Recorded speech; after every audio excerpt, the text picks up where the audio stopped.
നമസ്കാരം. മലയാളി വാർത്തയിലേക്ക് സ്വാഗതം. വാഷിംഗ്ടണിൽ നടന്ന വിമാന ദുരന്തത്തിന്റെ നടുക്കത്തിൽ നിന്ന് അമേരിക്ക മുക്തമാകുന്നതിന് മുൻപ് തന്നെ മറ്റൊരു വിമാന അപകടം കൂടി നടന്നതായി റിപ്പോർട്ട്. 6 യാത്രക്കാരുമായി പുറപ്പെട്ട ചെറു വിമാനം US നഗരമായ ഫിലാഡൽഫിയയിൽ തകർന്നു വീണു. ജനവാസ മേഖലയിലാണ് പതിച്ചത്. ഇതോടെ വീടുകൾക്ക് തീപിടിച്ചു. നിരവധി പേർക്ക് പരിക്കേറ്റതായാണ് പ്രാഥമിക റിപ്പോർട്ടുകൾ സൂചിപ്പിക്കുന്നത്. പ്രാദേശിക സമയം വെള്ളിയാഴ്ച വൈകിട്ട് 6 മണിയോടെ റൂസ്വെൽറ്റ് മാളിന് സമീപമാണ് അപകടം നടന്നതെന്ന് ഫെഡറൽ ഏവിയേഷൻ അഡ്മിനിസ്ട്രേഷൻ അധികൃതർ അറിയിച്ചു. ലിയർ ജെറ്റ് 55 എന്ന എയർക്രാഫ്റ്റ് ആണ് തകർന്നു വീണത്. വടക്ക് കിഴക്കൻ ഫിലാഡൽഫിയ എയർപോർട്ടിൽ നിന്ന് മസൂറിയയിലെ സ്പ്രിംഗ്ഫീൽഡ് ബ്രാൻസൺ നാഷണൽ എയർപോർട്ടിലേക്ക് പുറപ്പെട്ടതായിരുന്നു. ടേക്ക് ഓഫ് ചെയ്ത എയർപോർട്ടിൽ നിന്ന് വെറും 5 കിലോമീറ്റർ മാറിയാണ് അപകടം സംഭവിച്ചത്. വടക്ക് കിഴക്കൻ ഫിലാഡൽഫിയ എയർപോർട്ട് പ്രധാനമായും ചെറു വിമാനങ്ങളും വ്യാവസായിക ജെറ്റുകളും ചാർട്ടർ വിമാനങ്ങളും കൈകാര്യം ചെയ്യുന്ന വിമാനത്താവളമാണ്. ഇവിടെ നിന്ന് പ്രാദേശിക സമയം വൈകിട്ട് 6:06 പുറപ്പെട്ട വിമാനം 30 സെക്കൻഡിന് ശേഷം റഡാറിൽ നിന്ന് കാണാതാവുകയായിരുന്നു. പിന്നീട് വിമാനം തകർന്നു വീഴുന്ന കാഴ്ചയാണ് ഉണ്ടായത്. അപകടത്തെ തുടർന്ന് ഒരു വീട് പൂർണ്ണമായും കത്തിനശിച്ചു. നിരവധി കാറുകളും അഗ്നിക്കിരയായി. അപകടത്തിന്റെ കാരണം കണ്ടെത്താനായിട്ടില്ല. സംഭവത്തിൽ അന്വേഷണം പുരോഗമിക്കുകയാണ്.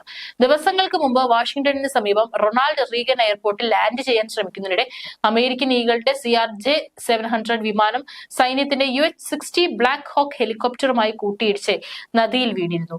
വിമാനത്തിലുണ്ടായിരുന്ന 67 യാത്രക്കാരിൽ ഏകദേശം 50-നടുത്ത് മൃതദേഹം കഴിഞ്ഞ ദിവസം നദിയിൽ നിന്ന് കണ്ടെടുത്തു.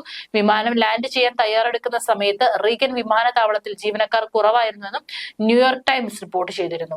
സാധാരണ നിലയിൽ വ്യോമഗതാഗതം കൈകാര്യം ചെയ്യാൻ 2 കൺട്രോളർമാർ വേണ്ടിയെടുത്ത് ഒരാൾ മാത്രമാണ് ഉണ്ടായിരുന്നതെന്നാണ് ഫെഡറൽ ഏവിയേഷൻ അഡ്മിനിസ്ട്രേഷൻ നടത്തിയ പ്രാഥമിക അന്വേഷണത്തിലെ കണ്ടെത്തൽ.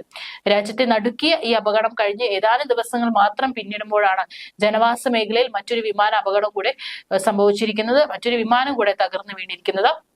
ഏതായാലും ഇതിലും ആർക്കെങ്കിലും പരിക്കുണ്ടോ എന്നുള്ള കാര്യത്തിൽ ഒന്നും തന്നെ ഒരു വ്യക്തത വന്നിട്ടില്ല. ഇപ്പോഴും അവിടെ രക്ഷാപ്രവർത്തനം പുരോഗമിക്കുകയാണ്.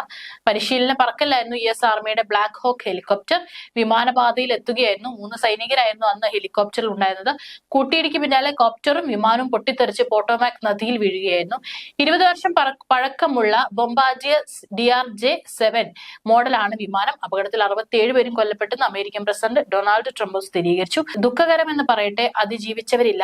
സൈനിക ഹെലികോപ്റ്ററിൽ ഉണ്ടായിരുന്ന 3 സൈനികർ ഉൾപ്പെടെ 67 പേർ അപകടത്തിൽ മരിച്ചതായി കരുതുന്നു എന്നാണ് അദ്ദേഹം പറഞ്ഞിരിക്കുന്നത്.